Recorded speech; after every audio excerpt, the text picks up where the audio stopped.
സാമ്പത്തിക ബുദ്ധിമുട്ടുണ്ടായിട്ടും ലത്തീഫ് സഹായിച്ചില്ല. അതാണ് ഈ പ്രതികാരത്തിനും പിന്നീട് കൊലപാതകത്തിലേക്കും നയിച്ചത് എന്നാണ് അഫാന്റെ മൊഴി. ആ മൊഴിയടക്കം വളരെ വിശദമായി അന്വേഷണ സംഘം പരിശോധിക്കുന്നുണ്ട്.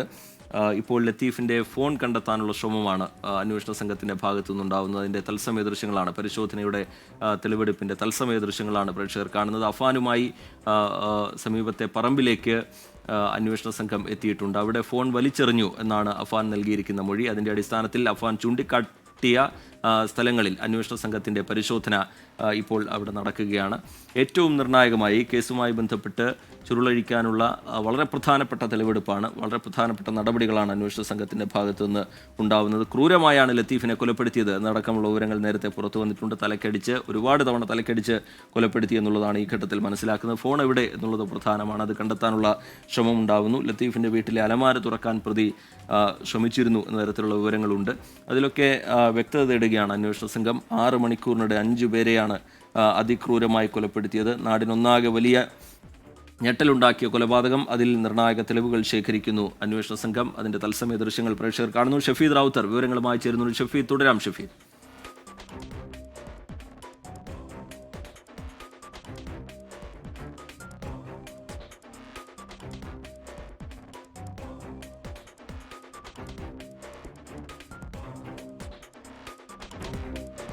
ഷഫീദിലേക്ക് അല്പസമയത്തിനകം എത്താം. അഫാനുമായി തെളിവെടുപ്പ് തുടരുകയാണ് അന്വേഷണ സംഘം. കൊല്ലപ്പെട്ട അഫാന്റെ പിതൃ സഹോദരൻ ലത്തീഫിന്റെ ഫോണിനായുള്ള തിരച്ചിലാണ് ഇപ്പോൾ നടക്കുന്നത്. ലത്തീഫിനെ കൊലപ്പെടുത്തിയ ശേഷം പ്രതി അഫാൻ ഫോൺ വലിച്ചെറിഞ്ഞു എന്നാണ് മൊഴി. ആ വലിച്ചെറിഞ്ഞ ഭാഗം അന്വേഷണ സംഘത്തിന് അഫാൻ കാട്ടിക്കൊടുക്കുകയാണ്. അവിടെ അന്വേഷണ സംഘത്തിന്റെ പരിശോധനയുണ്ടാകുന്നു. ലത്തീഫിൻ്റെ ചുള്ളോളത്തെ വീട്ടിൽ പോലീസ് അഫാനുമായി എത്തിയിരുന്നു. അവിടെ നിന്ന് വിവരങ്ങൾ ശേഖരിച്ചിരുന്നു. 3 ദിവസമാണ് കസ്റ്റഡിയുള്ളത്. തുടർന്ന് പോലീസിൻ്റെ നീക്കങ്ങൾ എങ്ങനെയായിരിക്കും ഇന്ന് എന്നുള്ളതും ശ്രദ്ധേയമാണ്. ഷഫീദ് തുടരുന്നുണ്ട്. ഷഫീദ്, തുടരാം. ഷഫീദ്, നേരത്തെ സൂചിപ്പിച്ചതുപോലെ തന്നെ ഈ വിഷയത്തിൽ തെളിവ് ശേഖരണം പോലീസിനെ സംബന്ധിച്ച് നിർണായകമാണ്. കോടതിയിലടക്കം പ്രൊഡ്യൂസ് ചെയ്യുന്ന സമയത്ത് ശക്തമായ തെളിവുകൾ ഉണ്ടാക്കുക അല്ലെങ്കിൽ ശക്തമായ തെളിവുകൾ ശേഖരിക്കുക എന്നുള്ളത് പോലീസിനെ സംബന്ധിച്ച് അന്വേഷണത്തിൽ നിർണായകമായി മാറിയ സാഹചര്യത്തിലാണ് ഇങ്ങനെ ഓരോ കേസിനും പ്രത്യേകം കസ്റ്റഡി എന്നുള്ള കാര്യത്തിലേക്ക് തന്നെ പോലീസ് തീരുമാനിച്ചത്. ആദ്യം പോലീസ് കസ്റ്റഡിയിലെടുക്കുന്നത് ഈ പാങ്ങോട് സൽമാ ബീവിയുടെ കൊലപാതകവുമായി ബന്ധപ്പെട്ട കേസിലായിരുന്നു. അതിലെ കസ്റ്റഡി നടപടികൾ കഴിഞ്ഞ ദിവസം പൂർത്തിയാക്കി തിരികെ കൊടുത്തതിന് ശേഷമാണ് ഇപ്പോൾ വെഞ്ഞാറമൂട് പോലീസ് ഈ ചുള്ളാളത്തെ അഫാന്റെ പിതൃ സഹോദരൻ ലത്തീഫിനെയും ഭാര്യ ഷാജിദയും കൊലപ്പെടുത്തിയ കേസിൽ കസ്റ്റഡിയിൽ വാങ്ങി ഇപ്പോൾ തെളിവെടുപ്പ് നടപടികൾ നടത്തുന്നത്. നമുക്കറിയാം, ഇന്നലെ വൈകിട്ട് 4 മണിയോടെ പോലീസിന്റെ കസ്റ്റഡിയിൽ ലഭിച്ചു. പ്രതിയുമായി കിളിമാനൂർ സ്റ്റേഷനിലേക്ക് എത്തിയ പോലീസ് സംഘം ആദ്യം വിശദമായി ചോദ്യം ചെയ്യുകയാണ് ചെയ്തത്. അതായത് ഈ വളരെ റാൻഡമായിട്ടുള്ള കില്ലിംഗ് എന്ന് നമുക്ക് പറയാൻ കഴിയില്ല. അതിനപ്പുറത്തേക്ക് കൃത്യമായ ലക്ഷ്യം, കൃത്യമായ ഉദ്ദേശം പ്രതിക്ക് ഈ കൊലപാതക പരമ്പരയിൽ ഉണ്ടായിരുന്നു എന്നുള്ള കാര്യത്തിൽ തർക്കമില്ല. അതിൽ ഏറ്റവും പ്രധാനം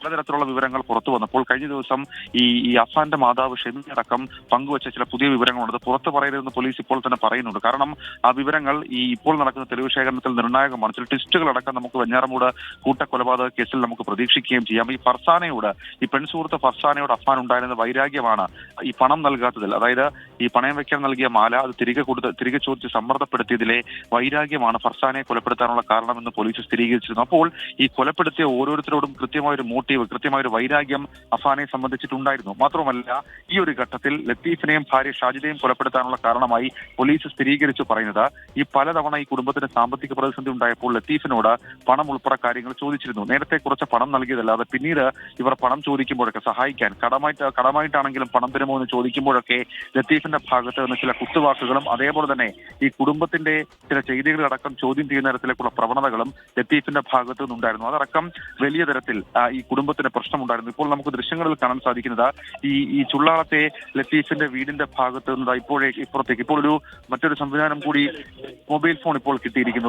ഈ തെളിവെടുപ്പിൽ നിർണായക തെളിവെടുപ്പിൽ ലത്തീഫിന്റെ മൊബൈൽ ഫോൺ പോലീസിന് ലഭിച്ചു. ആ തെളിവെടുപ്പിൽ ലഭിച്ചു എന്നുള്ളതാണ് ഏറ്റവും പ്രധാനപ്പെട്ട കാര്യം. അതായത് ഈ റോഡിന് സമീപത്ത് നിന്ന് ഇവിടേക്ക് താഴേക്ക് ഇയാൾ വലിച്ചെറിഞ്ഞു എന്നുള്ളതാണ് പോലീസിന് നൽകിയിരിക്കുന്ന മൊഴി. ആ ഭാഗത്ത് നിന്ന് തന്നെ ഈ മൊബൈൽ ഫോൺ കണ്ടെടുത്തു എന്നുള്ളതാണ് ഏറ്റവും പ്രധാനപ്പെട്ട കാര്യം. ഈ ഫോണിൽ, അതായത് ഈ കൊലപാതകം നടക്കുന്ന ദിവസം പാങ്ങോട് ഈ സൽമാ ബീവിയുടെ കൊലപാതകമായിരുന്നു ആദ്യം പുറത്തിറങ്ങിയത്. അത് കൊലപാതകം എന്ന പേരിലല്ല, സൽമാ ബീവി എന്ന വയോധികയെ വീടിനുള്ളിൽ മരിച്ച നിലയിൽ കണ്ടെത്തി എന്നുള്ളതായിരുന്നു ആദ്യ വിവരം. എന്നാൽ അതിനുശേഷം ഇവിടേക്ക് എത്തിയ അഫാൻ ഈ ലത്തീഫിനെയും ഭാര്യ ഷാജിദയും കൊലപ്പെടുത്തുന്ന സമയത്ത് ലത്തീഫിന്റെ ഫോണിലേക്ക് പലതരത്തിൽ കോളുകൾ വന്നിരുന്നു. കാരണം സൽമാ ബീവിയുടെ മകനാണ് ലത്തീഫ്. അതുകൊണ്ട് തന്നെ ഈ ലത്തീഫിന്റെ ഫോണിലേക്ക് ഈ മരണ സംഭവങ്ങൾ ഉണ്ടായെന്ന് അറിയിക്കാൻ പാങ്ങോട് നിന്ന് നിരവധി ആളുകൾ വിളിച്ചിരുന്നു. ആ വിളിക്കുന്ന സമയത്ത് അഫാൻ ലത്തീഫിനെയും ഭാര്യ ഷാജിദയും കൊലപ്പെടുത്തുന്ന സമയമായിരുന്നു. അതിലടക്കം ഒരുപക്ഷെ ഫോൺ കോൾ വന്നതിലടക്കം പ്രതിക്ക് ഒരു ഇൻസ്റ്റന്റ് ആയിട്ടുള്ള ഒരു ഇറിറ്റേഷൻ ഉണ്ടാകാനുള്ള സാധ്യത പോലീസ് സംശയിക്കുന്നുണ്ട്. അങ്ങനെ ഈ ഫോൺ അടക്കം ശേഖരിച്ചുകൊണ്ട് ഇവിടേക്ക് താഴേക്ക്, അതായത്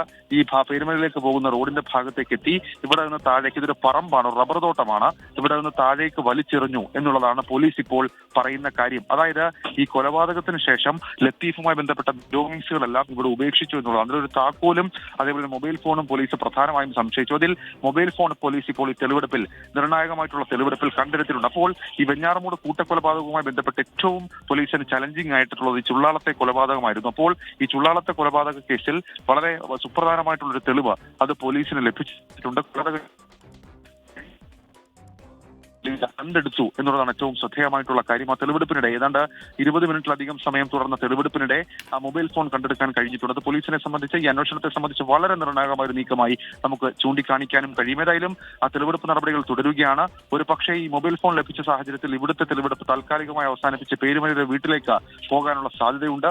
അങ്ങനെയുള്ള ചില നീക്കങ്ങൾ പോലീസിന്റെ ഭാഗത്ത് നിന്ന് നടക്കുകയും ചെയ്യും. ഞാൻ മുൻപ് റിജിത്ത് സൂചിപ്പിച്ചതുപോലെ തന്നെ ഈ വെഞ്ഞാറമൂട് കൂട്ടക്കൊലപാതകവുമായി ബന്ധപ്പെട്ട ചില ട്വിസ്റ്റുകൾ നമുക്ക് പ്രതീക്ഷിക്കാം. ആ ട്വിസ്റ്റുകൾ ഒരു പക്ഷേ ഉച്ചയോടുകൂടി നമുക്ക് തന്നെ ചില വിവരങ്ങളായി ലഭിക്കുമെന്നുള്ളത് നമ്മൾ പ്രതീക്ഷിക്കുന്നുണ്ട്. പ്രത്യേകിച്ച് ഈ കൊലപാതകങ്ങളുടെ ഒക്കെ ഒരു ആശഫോൾ മോട്ടീവ്, അതായത് മൊത്തത്തിലുള്ളൊരു മോട്ടീവ് എന്താണ് എന്നുള്ള കാര്യത്തിൽ ഒരു വ്യക്തത ഇന്ന് ഉച്ചയോടുകൂടി ലഭിക്കും എന്നുള്ള സൂചനകൾ പുറത്തു വരുന്നുണ്ട്. കാരണം ഇത് ഈ സാമ്പത്തിക പ്രതിസന്ധി, അതിന്മേലുള്ള സമ്മർദ്ദം, നിരന്തരം കടക്കാർ വിളിച്ച് ഈ സമ്മർദ്ദപ്പെടുത്തിയത്, അതിനപ്പുറത്തേക്ക് ഒരു ക്രിസ്റ്റൽ ക്ലിയർ കാരണം ഇതിനുണ്ട്. അത് സാമ്പത്തിക പ്രതിസന്ധിയുമായി കണക്ട് ചെയ്യാൻ കഴിയുന്ന ഒരു കാരണം മാത്രമാണ് എന്നുള്ളതാണ്. മാത്രമല്ല, ഒരു 23-കാരൻ സ്വന്തം മാതാവിനെ കൊലപ്പെടുത്താൻ ശ്രമിക്കുന്ന അടക്കം സ്വന്തം പിതൃമാതാവിനെയും പിതൃ സഹോദരനെയും അതേപോലെ തന്നെ അയാളുടെ ഭാര്യയെയും പെൺസുഹൃത്തിനെയും സഹോദരനെയും ഒക്കെ കൊലപ്പെടുത്താനുള്ള ഒരു മാനസികാവസ്ഥയിലേക്ക് എത്തിയതിനു മുൻപിൽ ഒരു സോളിഡ് റീസൺ, മറ്റ് മാനസിക പ്രശ്നങ്ങളൊന്നും അഫാനില്ല എന്ന് പോലീസ് മെഡിക്കൽ പരിശോധനയിൽ ഉറപ്പിച്ചിട്ടുണ്ട്. അപ്പോൾ തന്നെ ഒരു സോളിഡ് ആയിട്ടുള്ള റീസൺ, അയാളുടെ ഈ പകയ്ക്ക് കാരണം എന്ത് എന്ന് കണ്ടെത്തേണ്ട ചില കാര്യങ്ങളുണ്ട്.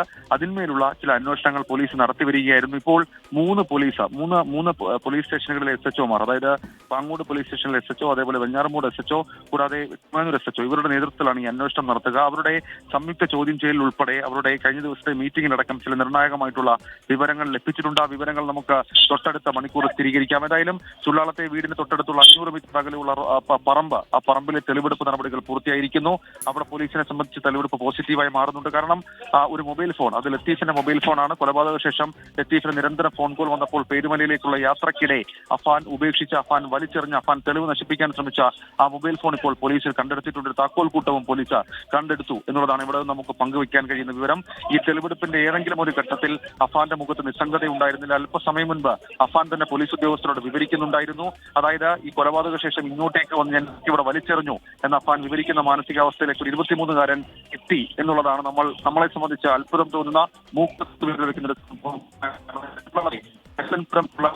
ഈ വീടിന്റെയും പരിസര തെളിവെടുപ്പ്. ഷഫീദ് റാവുത്തറാണ് വിവരങ്ങൾ നൽകിക്കൊണ്ടിരിക്കുന്നത്. ചെറിയ ചില സാങ്കേതിക തടസ്സമുണ്ട്, അത് പരിഹരിച്ചതിന് ശേഷം ഷഫീദിലേക്ക് വിശദമായ വിവരങ്ങൾക്കായി വീണ്ടും എത്താം.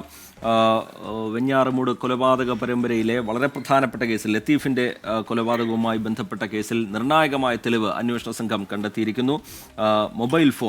ലത്തീഫിന്റെ മൊബൈൽ ഫോൺ ഇപ്പോൾ പോലീസ് കണ്ടെത്തിയിരിക്കുകയാണ്.